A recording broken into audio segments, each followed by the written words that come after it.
This is where a lot of people get tripped up with the mental game. They're like, I was making so much more money as a single operator than I am with 5 staff. Yes, but just think about the dynamic. The 80% that you could take as one person is fixed for life. You can't work 193 hours in a week. They don't exist. Well, hey guys, and welcome back to the podcast. All right, on this particular episode, I want to talk to you about hiring your first 12 employees. Now, you don't need to freak out with that. Like if that's far too much for you to comprehend because you're thinking about hiring your first or second, that's fine. Just stay with it because it's about the process more than it is about the number. And if you're watching this and you've already got 50, 60 employees, for example, you know, the process is the same if you really want to kind of put rocket fuel under that and start to get 100 and 150 and 200 employees, right? So don't be so caught up on the 12. Just watch the process, especially in those early startup years. You know, the reason why I wanted to talk about this, and I want to outline the process of how to go from, say, you know, a sole practitioner to 12 employees, because no one outlined it for me. And it would have been really beneficial if somebody had kind of explained to me, how does that process look? Because I think we can tend to have a romantic notion about how it's going to look, or actually no idea, and we're forced just to kind of think, well, I hope it kind of pans out, or I believe it will pan out, and then the process throws you off track because it's nothing like what you were believing for. So I just want to outline it for you because it was an eye-opener for me. And I think if somebody had outlined for me that it was going to be tough, it still would have helped me win because I would have got my head in the fact that it's tough, but there's a real big payoff at the end. You know, one of the things that I've always said is that I want to be the merchant of truth. I don't want to be the guy that tells you all the really sexy stuff that tickles your ears and gets you rah-rahed, because as soon as the podcast finishes, like, you know, it's just not going to last, right? If it's good, I want to tell you it's good. And if it sucks, I want to tell you that it sucks, so that you're armed with the right information to start making smart decisions, right? So that, you know, that's really where I'm going. And I'm going to explain the process, and then I'm going to go through the 4 M's. The 4 M's that you need to do and consider to go and hire your first 12 employees. All right, the process goes like this. This is typically how it is for most entrepreneurs.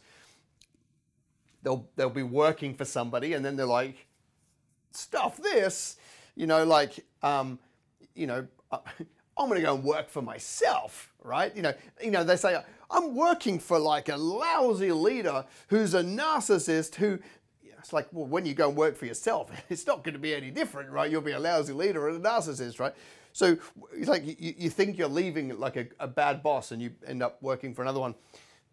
And you learn that pretty quick. All right, so now you're working for yourself. And what typically happens is you build the business to the point where your capacity is maxed out, right? You are like big days.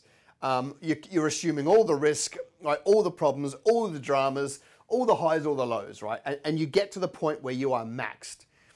And then you know, in that scenario, most people are earning more money than they would be if they had a job, and they get a little bit more flexibility than if they had a job, right? So if they want to take the afternoon off to go to kids' sport carnival, they can manage that with some lead time. So then they kind of go, okay, this is better. Even though I'm stressed and I'm not sleeping and all those kind of things, it's still better than working for somebody else, which it is if you're called to entrepreneurship. Right, so you get to that point, and then some people, it's interesting, there's a few different reactions to that. Some people go, stuff it, it's too hard, it's too much pressure, I don't like the fact that my boundaries have been, you know, eroded, I'm going to go back and get a job. And then they basically, most people are not happy because they realize they didn't hit their potential. Some people stay in that position forever, and then they, you know, they earn good money, but they kind of burn themselves out because they stay there for too long because they're assuming too much of the risk and the pressure and the dramas and the workload. And a very few people, the purebred entrepreneurs, they will break through and realize, okay, that was a stage, and I need to go to the next stage. And that's the stage I want to spend some time on. Is okay, how do I go from that stage to my first 12 employees? And the process, let me tell you, is full of highs and lows. Let me also put it this way, high highs and low lows. That's the process, all right? So you've got one person, right? Now, when you're a sole trader, I'll outline how this looks. You're making okay money. So you realize, I'm gonna hire. Let me just give this some numbers. These numbers won't necessarily carry globally. I'll use Aussie numbers really, but you've kind of got to make them work for your place. But let's say, for example, you know, that you're able to draw $2,500 a week from your business as a sole trader because you've maxed yourself out. Well, you're about to go and hire your first employee. That first employee, believe it or not, they're going to come and work for you on Monday, and on Friday, they're going to put their hands out for some wages, believe it or not, right? Well, where do their wages come from? They come from your ability to take home your $2,500, just using that as an example, right? So let's say that they want half of that, $1,250 a week. I'm just using round numbers. You've got to take half of the money you take. So you're funding your first employee, okay? Now, you know, at the end of week 2, they want another $1,200, and at the end of week 3, they want another. So you're basically, what you've built this business, and now there's another mouth to feed, and now there's even more pressure because there's more work, more invoices to cover 2 people, but you're getting half of the money, right? A lot of people freak out here. They're like, you know, do that for long enough, and they're like, this sucks, it's not worth it, I'm earning less. But if you can stick to it, right, what happens is the work that first hire is doing for you is going to get paid at some point, right? So then you start you're invoicing more. So now you're only paying them a portion of, you know, the money that they're bringing in, right? And every business will be different. For some businesses, that's 1 week. At the end of 1 week, they've made more than they cost you. For some, it's the end of 1 month. For some, it could be the end of 6 months or even possibly longer, okay? So you've got to be able to ride that out. Ironically, the businesses where you actually have to fund them for longer before you get a return usually have much bigger margins, so that when it does work, it's really worth it. All right, so then, you know, fast forward a little bit, and now the 2 of you are making good money, and the business is expanding again because you're both busy. You can probably get back to the point where you go back to taking your $2,500 a week, and they're getting their $1,250, right? Now, you go forward a little bit longer and you're like, okay, I want to hire employee number 2. Well, you don't have enough cash out of this business to fund them yet. So you have to employ that person, which now means more invoicing, more stress, more training, right? But you've got to take half of your $2,500 a week and give it to employee number 2. So now you've got even more drama, but you're down to half, right, of the money that you can take from this business. And a lot of people trip up there because they can't handle it. But if you stay on this process, then what happens is you get all 3 of you to be invoicing, and you're getting paid, and you're invoicing more than they're costing you in wages, and now you can get back to taking your $2,500 a week.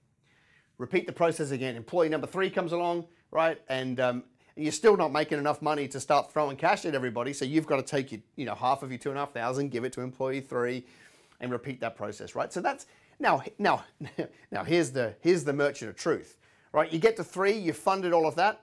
One of those is likely leaving, right? So now you've gone, man, no, it's a backward step because I've got to replace this one, and I've just trained them and I just got them good, right? Which happens all the time. And then that makes some people really bitter because they're like, I'm pouring into these people and they just quit. It's like, yes, but training them and they quit is still better than not training them and they stay, right? So you just got to stick to the process, because at the end, at 12 employees where we're going, it gets really, really good. So let's say, 1 drops out and then you've got to go and rehire them, and that's that slows you down in your hiring of the 12. Then you get to employee number 4, same process, 5, same process. You're having to dip into your money to fund them to get them up to speed. Interesting dynamic happens around employee 5 or 6, depending on your margins.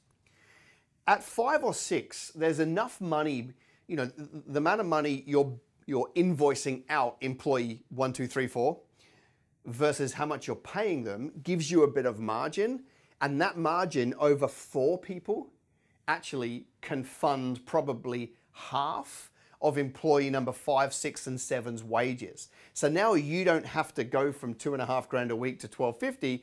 you're going from 2.5 grand a week to 600, or 1,800, but take 600 and give it to them. So you don't have to reduce the amount of money you're taking by as much, because you can make some money off the team and a little bit of yours, and that's employee 5, 6, 7, 8. And now there's a really interesting dynamic, right? Because employee number 10, 11, or 12, you can fund them out of cash flow, right? There's enough money being made between employee 1 and employee 8 for you to employ 9, 10, 11, 12 out of cash flow, and you don't have to not take any money out of the business, all right? That's the process. And depending on how entrepreneurial and how fast you want to do that journey, that might take, it could take 1 year if you're prepared to just absolutely roll the dice, or it might take 2, or it might take 3 years, depending on how hard you want to run. That bit's up to you. But that's the process, all right? Hey, sorry to butt in, but I need you to subscribe to the show. If you're watching on YouTube, subscribe and hit the bell. If you're listening to the podcast, do me a favor, share, comment, like. See, I'm the one paying the bills around here. We don't have these fancy sponsors that roll in. It's me. I'm paying the bills. And in return, I would love it if you would help me. Subscribe, like, share. All right, let's get back to the show. Now, interesting thing happens. And this is the bit that most people can't handle somewhere on that journey.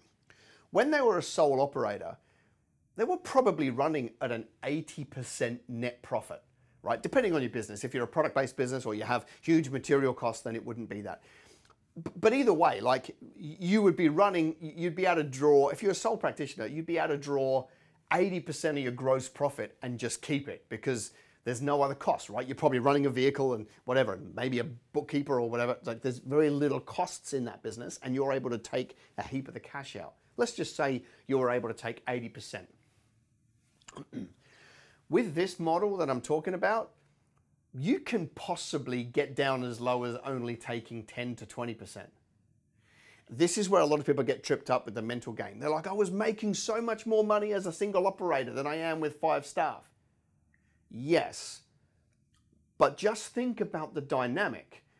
The 80% that you could take as one person is fixed for life. You can't work 193 hours in a week. They don't exist, right? You were literally maxed. You had an actual ceiling on your earning capacity. So you could earn 80% of a fixed amount. With this new model, you can draw 10, 20% out of the business, but it's infinitely scalable. You've got to be able to get your head around the fact that 20% of a big business, where you're sharing the risk, sharing, the dramas, sharing, the journey, 20% of that business is better than 80% of a single operator. It's better, right? Because you can just have a greater impact, you can do tons more revenue, you'll have more influence, but ultimately it's infinitely scalable, right? If you get to that 12 employee mark, and every business would be different, but you're probably doing $2 to $3 million of revenue, all right? Total sales. It could be under, it could be over. That doesn't really matter. It's 2 to 3 million, right? So if you're picking a 10 to 15% net profit that you can take if you want to, it's, we're talking here between $250,000 and $450,000 a year, and you didn't do all the work. Now, you might have been able to get that same money as a single operator. And so then you end up going, well, it was easy as a single operator. Yes, but the single operator business never had the ability to grow. You can go to 24 employees. You can go to $6 million a year and get a 10 to 15% net. You can go to $10 million and get a 10 to 15% net. You can go to $30 million and get a 10 to 15% net, because it's the team, it's the first 12 that help you get the next 12, which help you get the next 12, and it's not all reliant on you like it would be as a sole operator business, all right? So the first 12, that's hand-to-hand combat, right, to get through that journey. The next 100, the 12 will do for you, because you put people in positions, right, leadership, management, growth positions, for them to be able to take the business. And that's why there's no limit and no ceiling on your earning potential, because you get 10 to 15%, and your number could be different. You get 10 to 15% as an example of a business that scales off into the future. And that's when life gets amazing, because you build it out past 12, you probably don't need to be there every day, right? You could choose to be there, but you don't have to be there, right? And it's throwing off enough cash for you to get time off, for you to get some boundaries back, right? For you to go and take vacations, right? That's the beauty of the journey. But it's those first 12, and the first 5 to 6 hurt more than the second 5 to 6. If you can just get your head around that process, then you will win. All right, the 4 M's. The first one is the maths. You've got to be able to do some basic maths to check that this model works to scale. The first one is is one job profitable, right? So, and everybody will have a different version of what a job is. So just stick with me for scenarios. I've got to talk in generalities, but you've got to make it relevant to your business. Is one job profitable? Okay. So just to say I'm paying somebody $100,000 a year. That doesn't matter whether that's too much or too little. It doesn't really matter. That's going to be about $50 an hour. So I need to look at one job and say, let's just say I sent a team member to Aunt Mary's house to do a job, trades-based scenario, for example, and it took 2 hours plus half an hour of travel, right? So I've spent $125 on wages. How much did I get to invoice this customer, right?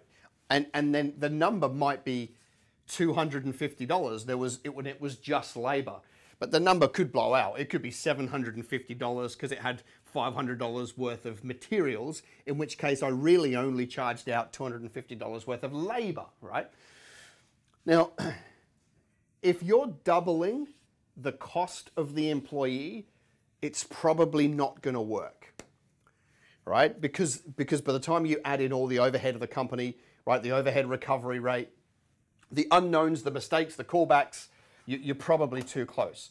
But if I'm paying somebody $125 an hour in labor, and my labor charge out rate, I mean, you might be actually marking up your materials, so that everyone's a different scenario. But in this scenario, if I'm charging them out at 125 and I'm actually bringing in 300 of labor charge out, those numbers work. Those numbers work. Because you've got to look at, in terms of building the model, does one job work? And then if you can get one job work, does one day work? Because now you've got downtime, canceled jobs, and those to throw these numbers out. All right. But if it's, what's 8 times 50? So that if they're going to get paid $400 for the day, right, which is their day, and you get to charge out $850 worth of labor for the day, well, it's better than double that. You could probably build a model on that works, and anything better obviously works even better. So if I can get one job to work, then I want to check that I can get one day to work. And if I could get one day to work, now I need to check that I can get 1 month to work. All right. So a $100,000 employee is going to cost me about $9,000 a month. It might be a little bit more than that, but let's just say $9,000 a month. And then in labor, how much are they bringing in? All right. So if they're bringing in 20K, which is a little bit over double, and they're costing me 9 or anything better than that, then I'm going to do incredibly well. See, on the hour by hour basis, you don't want it to be too skinny, but you could probably make a case that says labor only, so not materials. If they cost me 9 and they bring me in 18, so it is double, you could build a great business on that and scale that thing a long, long way. All right. But you've got to be able to do the maths to be able to see if this works. Okay. And then, because if you know that works, then you can start loading employees as quick as you possibly can, because you know the model works. So the 1M you've really got to consider, the first one is maths. The second one is money. Where's the money coming from in your business for you to be able to fund this fast growth? There's really only a couple of options, right? You can get the money by borrowing, right? So you can borrow the money. What does that look like? First place you ever go is friends, fools, and family. Then you can look outside of that to, institutions, redrawing from home loans, whatever you want to do to be able to do that. It's just, all you've got to consider is your own risk profile, right? But borrowing is a place to go and get money, right? The second place is from savings, right? So you actually might have the ability to have savings in a bank that you can go access. And you take the savings from this and you put it into your business and you use that money to scale. And then you charge your business an interest rate on that money. And then once you've got to 12 employees and you're highly profitable, you can take that money and pay it back to yourself with interest. And that was a really good idea. Another way that you can raise money to be able to fund this is equity. Sell 20% of your company. 20, 30, 15, half, probably not half, up to 49% would make sense. You can sell part of your business and you take that money that they've bought and you put it into the business as cash. Obviously, this is how all tech startups fund their growth, right? They just sell down parts of their company and they take that money and they use it to build out their roadmap of development. And then the last place, and the way most people do, is they fund their growth through cash flow, which is basically using the money that comes in this month, being really, really frugal with it so that you can fund the next person or whatever. And then more money comes in and you're really frugal with it and you can fund it out of cash flow. That's how most people grow a business. It's totally fine, but that's not how the biggest businesses in the world do it, right? They do it by borrowing and equity. And maybe it's a mix of all of these that you've got to go down. Maybe you've got a small amount of savings and you can borrow a little bit of money, and those two added to your cash flow means that you can scale this business out and get to the 12 employees, right? So you've got to think about the maths of building the model that works. And then you've got to look at the money. Where is this money coming from? You need a plan for it because, you know, if you're taking it out of cash flow, for example, which would be the slowest way to grow, you need to make sure that you're not taking one more dollar than absolute bare bones. You don't need a new car. You don't need new clothes. You don't need to brush your teeth. You just got to put every single dollar back inside the business, all right? Maths, money, and then the third one is momentum. All right, if you're going to go from one employee to 12, one of the questions I get asked a lot is when do I hire and who do I hire? Which is a fantastic question because you need momentum to get through those first 12. It can't be, oh, I'm going to do one and see how it goes. It's got to be, I'm building out this business and I'm going to get to 12 and I might have to hire 15 to 20 to get to keeping 12, okay? Because not everybody's going to work out. Some are going to vote themselves off the island and some you're going to have to move on, right? That's just a fact of business. So momentum. Let me answer the question of who do you hire? Because that's a question I get all the time. Here's how I do it. I hire around the vulnerabilities in my business. I don't have a set plan. I hire around vulnerabilities. So I look a bit further down the road and I go, where are the potential problems on my momentum journey?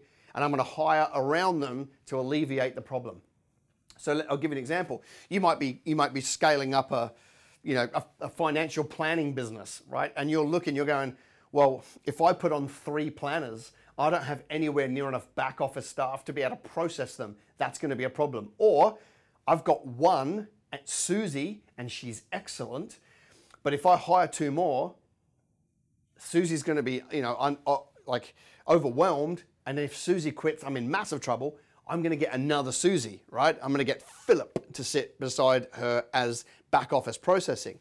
Now my vulnerability is I've got too many in the office and not enough client facing, right? So I'm going to go and get more client facing. And then from there you go, right, we're not putting out anywhere near enough content, so I'm going to hire a videographer to come inside the business as my next hire. It's like, cool, well now I've added an overhead, right, which is probably going to bite me in 90 days because they're unrecoverable. I need to hire 2 more fee earners to be able to offset and so that's the way I do it. I look at the business and I go, if that person leaves, that leaves me really vulnerable. I'm going to hire a second one before I need them. And now if I've loaded the office, I need to get the other, like whatever. And I'm just juggling, looking further down the road, saying, where is my business vulnerable? Where is this model going to fall over? And I hire around that one. Because once I've hired that one, there's another vulnerability somewhere, and I hire around that one. And then it just moves the vulnerability around the business, and I hire around that one, right? So maths, money, momentum, and the last M is marketing. The way you get to your first 12 employees is you better make sure you scale up the amount of leads coming in. The mistake a lot of people make is they hire the people, but they don't go and get the customers to make sure there's enough work to fund the people. You've got to be able to do both sides of the business, right? The front end, the marketing, the sales, the converting, and the back end, the capacity, the ability to deliver, which is what your staff will be there for. So along this journey, you know, the money is an interesting equation because some of that money needs to go to marketing. Some of your money, whether you're borrowing it or equity or cash flow, some of that money needs to go to marketing. So if you're currently spending $2,000 a month on Google Ads and you're about to employ 12 staff, you're probably going to have to try and spend $10,000 a month on Google Ads along this journey to be able to make sure there's enough leads. Or if you're going to one networking event, you might want to get the first 3 team members to be joining networking events to get enough momentum to be able to fund themselves, right? Some of the money needs to go to marketing and some of it needs to go to employing, and probably nothing else, right? In those early years, because that's where you need the money to be able to fund those two. You've got to make sure that there's enough marketing to fund the people that you're putting on so you can pay their wages, okay? You can't, if you scale up the marketing and you don't scale up the team, then you'll have a whole bunch of unhappy customers because you can't deliver. But if you scale up the team and you don't scale up the marketing, all you'll do is burn a heap of cash and then have to fire everybody because you don't have the work for them. So you've got to be able to straddle both sides of this journey. You've got to make sure the leads and the sales and the invoices and the collections are good and growing at the similar rate to the rate that you're putting on staff. All right, I say all of that to basically point out that's what it looks like. And I wish there was a way to shortcut it.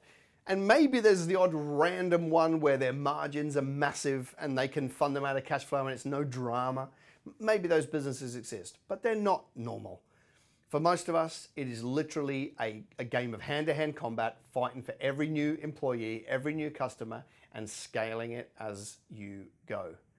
I say all of that because I want it to be inspirational or aspirational, that now you know what it looks like, now go do it. It'll be the most wild ride and the most rewarding adventure you'll ever go on to get those first 12 employees. But I want to hear from you. It's a simple yes or no in the comments below. Will you do it?